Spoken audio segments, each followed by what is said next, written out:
क्या मनीष कश्यप को भाजपा नहीं देगी बिहार विधानसभा चुनाव का टिकट? क्या इसी वजह से पार्टी से बगावत में उतर आए हैं मनीष कश्यप? कहां गए वो मनोज तिवारी जो एक समय पर मनीष कश्यप पर अपनी जान न्यौछावर करते थे, पर आज कहीं दिखाई तक नहीं पड़ रहे हैं?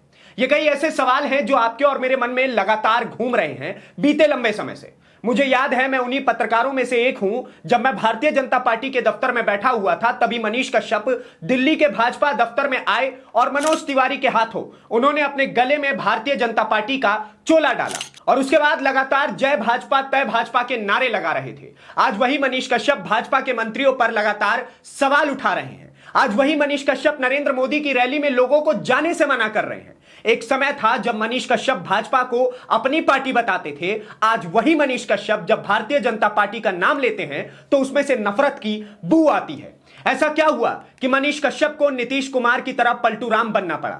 आइए जानते हैं इन सवालों को और इनके भीतर के जवाबों को खोजने की कोशिश करते हैं। नमस्ते, मेरा नाम नीतीश ठाकुर है और आप 99 खबर देखना शुरू कर चुके हैं। दरअसल 2 दिन पहले हमारे एक साथी अंजनी झा ने मनीष कश्यप का इंटरव्यू किया और उस इंटरव्यू में कहीं ना कहीं साफ मालूम पड़ रहा था कि मनीष कश्यप सीधे तौर पे भारतीय जनता पार्टी पर निशाना साध रहे हैं और अपना आक्रोश जाहिर कर रहे हैं। तो इस कहानी की शुरुआत होती है आज से 1.5 सवा साल पहले। मनीष कश्यप ने 25 अप्रैल 2024 को भारतीय जनता पार्टी ज्वाइन किया और इसके बाद लगातार 3 से 4 महीने तक वो भारतीय जनता पार्टी की तारीफ करने में कहीं पर भी नहीं चूक रहे थे। बड़े बड़े चैनल्स पर जाकर उन्होंने इंटरव्यू देना शुरू कर दिया और वहां भाजपा की तारीफों के पुल बांधने लगे। कई लोग तो यहां तक कहते हैं कि मनोज तिवारी ने उनसे उस दौरान एक वादा किया था कि मनीष, तुम भारतीय जनता पार्टी का हाथ थामो, मैं तुम्हें एमएलसी या एमएलए बना करके ही दम लूंगा। मनीष कश्यप मनोज तिवारी की इसी झांसे में आए और उन्होंने भारतीय जनता पार्टी के प्रवक्ता की तरह काम करना शुरू कर दिया। लेकिन धीरे धीरे समय बीतता चला गया। लोकसभा चुनाव खत्म हुआ और बिहार विधानसभा चुनाव की लहर धीरे धीरे आने लगी, जिसके बाद मनीष कश्यप पार्टी की मीटिंग्स में गए, बड़े बड़े नेताओं से संपर्क साधने की कोशिश की। पार्टी की मीटिंग्स में उन्हें कहीं पर भी वैल्यूएबल फील नहीं हो रहा था और बड़े बड़े नेता तो उनके फोन तक का जवाब नहीं देते थे।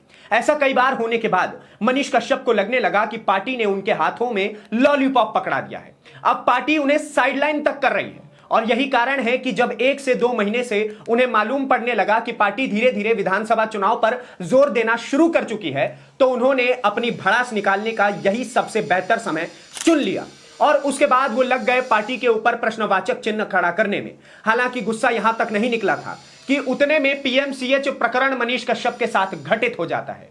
पीएमसीएच में कथित रूप से कई डॉक्टर्स और स्टाफ ने उनके साथ मारपीट कर दी। यहां पर मनीष कश्यप का ईगो बीच में आ जाता है कि जिस राज्य में उन्हीं की पार्टी सत्ता में है, जिस राज्य में उन्हीं की पार्टी का स्वास्थ्य मंत्री है, उसी राज्य के सरकारी अस्पताल में मनीष कश्यप की पिटाई हो जाए तो जाहिर है मनीष को दुख तो होगा ही।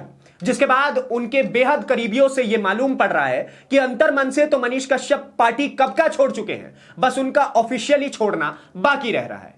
मनीष बेहद जल्द पार्टी छोड़कर आपको इनमें से किसी एक पार्टी में नजर आएंगे। जी हां, आज मैं यह भी खुलासा आपके सामने कर देता हूं। सबसे पहली पार्टी जिसमें वो नजर आ सकते हैं उसका नाम है आरजेडी। जी हां, लालू यादव, तेजस्वी यादव का हाथ पकड़े आपको मनीष कश्यप नजर आ जाएंगे, क्योंकि देखा गया है कि बीते लंबे समय से उन्होंने किसी भी तरीके से लालू और तेजस्वी का विरोध कहीं पर भी नहीं किया है। वहीं दूसरी ओर उनका झुकाव जनस्वराज की ओर भी नजर आ रहा है। इसके पीछे का कारण है कि मनीष कश्यप ने बीते समय में जनस्वराज के उपाध्यक्ष वाईबी गिरी से भी मुलाकात की, जिसके बाद कयास लगाए जा रहे हैं कि वो जनस्वराज में अपना हाथ पैर मार रहे हैं कि उनको पार्टी में ले लिया जाए और विधानसभा चुनाव का टिकट भी मिल जाए। और अब तो वो बातें भी प्रशांत किशोर की ही करते हुए नजर आ रहे हैं। बाकी इतना मैं आपको स्पष्ट कर देता हूं कि बेहद जल्द मनीष कश्यप भाजपा छोड़ेंगे और किसी और पार्टी में आपको नजर आएंगे। बाकी आप क्या सोचते हैं मनीष कश्यप की राजनीति को लेकर के हमें कमेंट बॉक्स में जरूर बताइए और ऐसे ही देश दुनिया की खबरों से जुड़े रहने के लिए 99 खबर देखते रहिए।